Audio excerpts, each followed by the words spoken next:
નમસ્કાર, આપ જોઈ રહ્યા છો નેશન પ્લસ ન્યૂઝ. હું છું આપની સાથે હેતલ ભગત.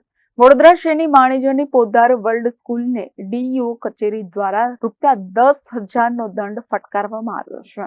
વડોદરા શહેરના માણીજ વિસ્તારની પોદ્દાર વર્લ્ડ સ્કૂલને ચોથા ધોરણમાં બાળકને પ્રવેશ આપવા માટે ઇન્ટરવ્યુ લેવા બદલ ડીઈઓ કચેરીએ ₹10,000નો દંડ ફટકાર્યો છે.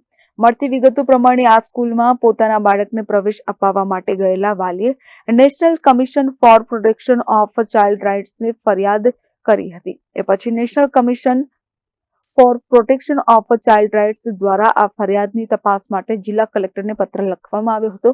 કલેક્ટર કચેરી દ્વારા ડીઓ કચેરીની તપાસ સોંપવામાં આવી હતી. ડીઓ મહેશ પાંડેના કહેવા પ્રમાણે સ્કૂલે પ્રવેશ આપવા માટે ઇન્ટરવ્યુ અને પ્રવેશ પરીક્ષા લેવાની કાર્યવાહી કરી હતી, જેના પગલે વાલીએ national commission for protection of child રાઇટ્સને ફરિયાદ કરી હતી.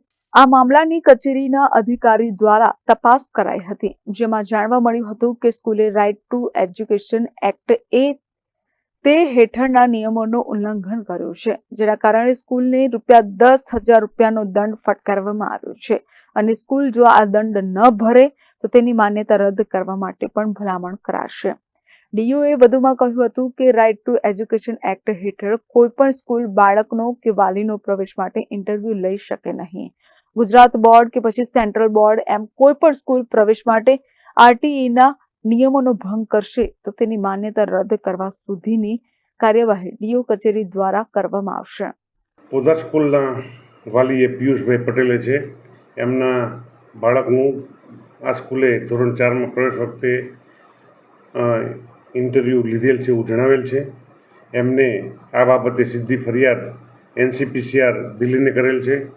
NCPCR દ્વારા પત્ર આવતા જે અંગે અત્રેના કચેરીમાંથી અધિકારીઓ તપાસ માટે ગયેલ હતા અને તપાસમાં પ્રથમ દ્રષ્ટિએ શાળાએ આવી કામગીરી કરેલી હોવાનું જણાય છે.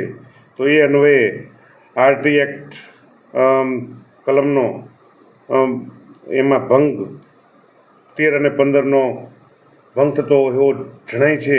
આમ આ બાબતે ધ્યાનમાં લઈને ભવિષ્યમાં આવી ઘટના ન બને અને સ્કૂલો કાળજી રાખે. ગુજરાત બોર્ડ હોય કે CBSE બોર્ડ હોય એ કોઈપણ પ્રકારના વાલી કે વિદ્યાર્થીનું ઇન્ટરવ્યૂ ન લઈ શકે, એમને માનસિક હેરાન પરેશાન પણ ન કરી શકે.